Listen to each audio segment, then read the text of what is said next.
اب آگے کیا ہے؟ اور جب ان سے کہا جاتا ہے کہ زمین میں فساد برپا نہ کرو تو وہ کہتے ہیں ہم بھی تو اصلاح کرنے والے ہیں. ٹھیک ہے، وہ آج کل کے دور میں بھی اگر ہم دیکھیں اللہ تعالیٰ ہمیں بھی بچائے، اور بہت سے لوگ جو اس راستے پر لگے ہیں کہ وہ غلطی کر کے مانتے نہیں ہیں، اور وہ کہتے ہیں ہم بھی تو اصلاح کرنے والے ہیں، اور زمین میں فساد برپا کر دیا جاتا ہے. یہی آج کل اگر ہم دیکھیں جو فرقہ واریت کی آگ لگ گئی، جو فرقہ واریت کی تقسیم بن گئی، تو در حقیقت آگ ہی ہے نا. ٹھیک ہے، فساد مچ جاتا ہے. ٹھیک ہے، اب وہ فساد برپا نہ کرو تو وہ کہتے ہیں ہم ہی تو اصلاح کرنے والے ہیں. آگے آگاہ ہو جاؤ، یہی لوگ حقیقت میں فساد کرنے والے ہیں مگر انہیں اس کا احساس تک نہیں. ٹھیک ہے، وہ جیسے پیچھے بھی تھا کہ وہ تمہیں اس کا شعور نہیں. ٹھیک ہے، آیت نمبر 9 میں تھا انہیں اس کا شعور نہیں، یہاں پر ہے کہ انہیں اس کا احساس تک نہیں. ٹھیک ہے، اور جب ان سے کہا جاتا ہے کہ تم بھی ایمان لاؤ جیسے دوسرے لوگ ایمان لے آئے ہیں، تو وہ کہتے ہیں کیا ہم بھی اس طرح ایمان لائیں جس طرح وہ بے وقوف ایمان لے آئے. جان لو بے وقوف در حقیقت وہ خود ہے، لیکن انہیں علم نہیں. کس چیز کا علم نہیں؟ اپنی بے وقوفی اور ہلکے پن کا انہیں علم ہی نہیں ہے. انہیں اس چیز کی سمجھ ہی نہیں ہے کہ در حقیقت بے وقوفی کون کر رہا ہے. اور جب وہ منافق اہل ایمان سے ملتے ہیں تو کہتے ہیں کہ ہم بھی ایمان لے آئے ہیں، اور جب اپنے شیطانوں سے تنہائی میں ملتے ہیں تو کہتے ہیں ہم یقیناً تمہارے ساتھ ہیں، ہم مسلمانوں کا تو محض مذاق اڑاتے ہیں. ٹھیک ہے، جہاں پر وہ بات بھی واضح کر دی کہ جب منافق اہل ایمان سے اس دور میں بھی ملا کرتے تھے تو وہ کہتے تھے کہ ہم تو ایمان لے آئے ہیں، اور جب اپنے شیطانوں سے تنہائی میں ملا کرتے تھے تو کہتے تھے ہم یقیناً تمہارے ساتھ ہیں اور مسلمانوں کا تو محض مذاق اڑاتے ہیں. اللہ انہیں ان کے مذاق کی سزا دیتا ہے اور انہیں ڈھیل دیتا ہے.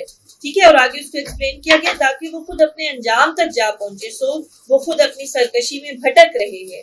اور یہی وہ لوگ ہیں جنہوں نے ہدایت کے بدلے گمراہی خریدی. ٹھیک ہے، یہاں پر بھی اس کو میں نے انڈر لائن کیا ہوا تھا کہ ہدایت کے بدلے گمراہی خریدی. جیسے ہم دنیا میں ایک مثال دیں، ہم کہتے ہیں ہم نے کسی چیز کے لیے پیسہ دیا، ٹھیک ہے، ہم اس کے بدلے میں کچھ اچھی چیز خرید کے لانا چاہتے ہیں. اب ان کے پاس ہدایت جیسا خزانہ ہے لیکن انہوں نے ہدایت کے بدلے میں گمراہی خریدی،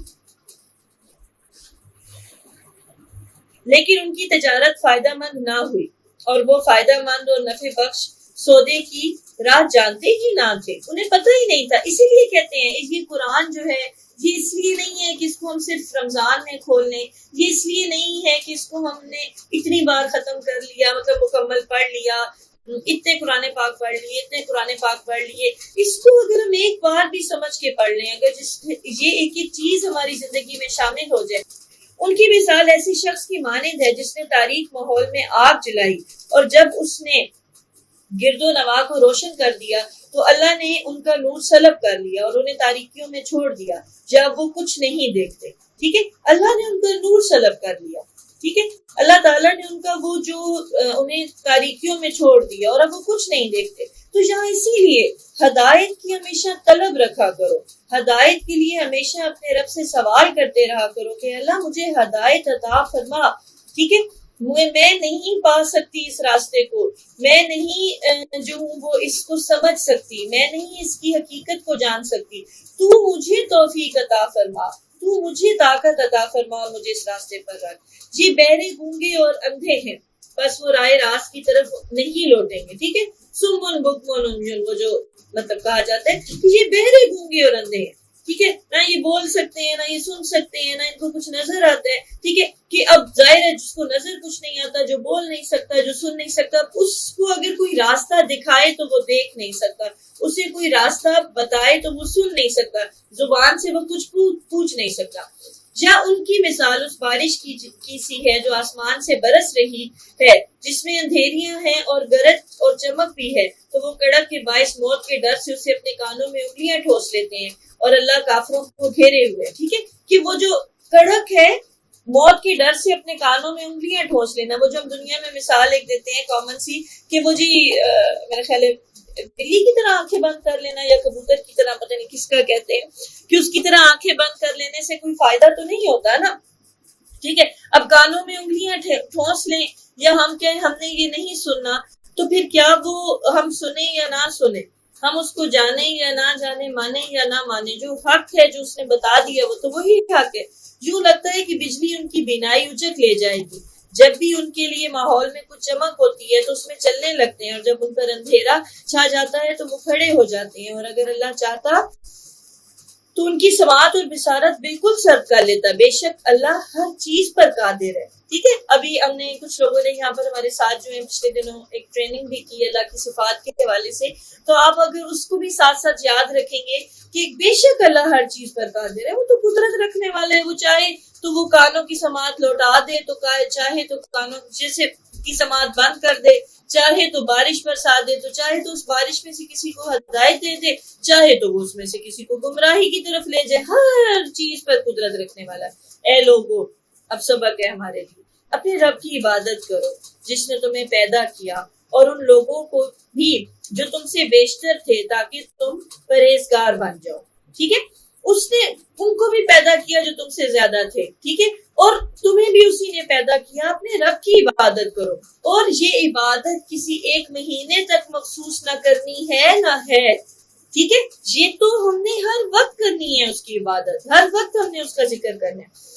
اور جس نے تمہارے لیے زمین کو فرش اور آسمان کو عمارت بنایا, اور آسمانوں کی طرف سے پانی برسایا, پھر اس کے ذریعے تمہارے کھانے کے لیے انواع و اقسام کے پھل پیدا کیے, بس تم اللہ کے لیے شریک نہ ٹھہراؤ, حالانکہ تم جانتے ہو. اور اگر تم اس کلام کے بارے میں شک میں مبتلا ہو جو اس نے اپنے برگزیدہ بندے پر نازل کیا ہے, تو جیسی کوئی ایک صورت ہی بنا لاؤ, اور اس کام کے لیے بے شک اللہ کے سوا اپنے سب حمایتوں کو بلا لو, اور اگر تم سچے ہو.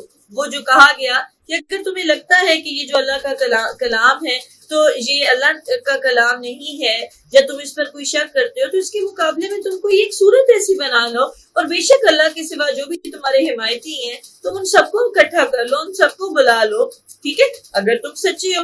اگر تم ایسا نہ کر سکو, اور ہرگز نہ کر سکو گے, اور بے شک ہم بھی یہی کہتے ہیں کہ نہ کوئی کر سکا تھا اور نہ کوئی کر سکے گا, تو اس آگ سے بچو جس کا ایندھن آدمی اور پتھر ہے. ٹھیک ہے. یعنی جو ان کے بت ہیں.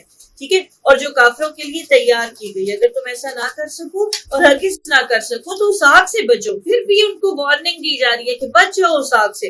اور پھر آگے کیا فرمایا جا رہا ہے, اور اے حبیب صلی اللہ علیہ وسلم, جیسے واضح کیا جا رہا ہے کہ یہ آپ کو جو ہے مخاطب کیا گیا, آپ ان لوگوں کو خوشخبری سنا دیں جو ایمان لائے اور نیک عمل کرتے رہے, اور ان کے لیے باغات ہیں جن کے نیچے نہریں بہتی ہیں. جب انہیں ان باغات میں سے کوئی پھل کھانے کو دیا جائے گا تو اس کی ظاہری صورت دیکھ کر کہیں گے یہ تو وہی پھل ہے جو ہمیں دنیا میں پہلے دیا گیا تھا, حالانکہ انہیں ملتے جلتے پھل دیے گئے ہوں گے, اور ان کے لیے جنت میں پاکیزہ بیویاں بھی ہوں گی, اور وہ ان میں ہمیشہ رہیں گی. اب کیا ہے, خوشخبری آ گئی.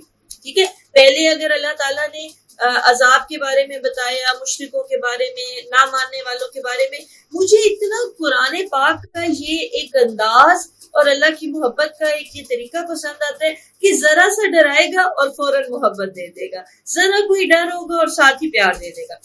بے شک اللہ اس بات سے نہیں شرماتا کہ کوئی بھی مثال بیان فرمائے, مچھر کی ہو یا اس سے بھی بڑھ کر ہو. تو جو لوگ ایمان لائے وہ خوب جانتے ہیں کہ یہ مثال ان کے رب کی طرف سے حق ہے, اور جنہوں نے کفر اختیار کیا وہ کہتے ہیں کہ ایسی تمثیل سے اللہ کا کیا سروکار. اس طرح اللہ ایک ہی بات کے ذریعے بہت سے لوگوں کو گمراہ ٹھہراتا ہے اور بہت سے لوگوں کو ہدایت دیتا ہے, اور اس سے صرف انہی کو گمراہی میں ڈالتا ہے جو نافرمان ہیں. جو اللہ کے حکم کو مانتے نہیں ہیں, جو نافرمان ہیں, وہی گمراہی میں ڈل جاتے ہیں. تو یہاں پر ہمیں ساتھ ساتھ بتا رہا ہے. ٹھیک ہے. اتنا پیارا یہ کلام ہے, اتنی پیاری اس میں محبت کی باتیں ہیں, اتنا اس میں پیارا درس ہے ہمارے لیے, اتنا پیارا سبق ہے ہمارے لیے کہ کہاں سے بچنا ہے, کہاں سے تمہارے لیے آسانی ہے, کہاں سے تمہارے لیے نجات کا راستہ آ جائے گا.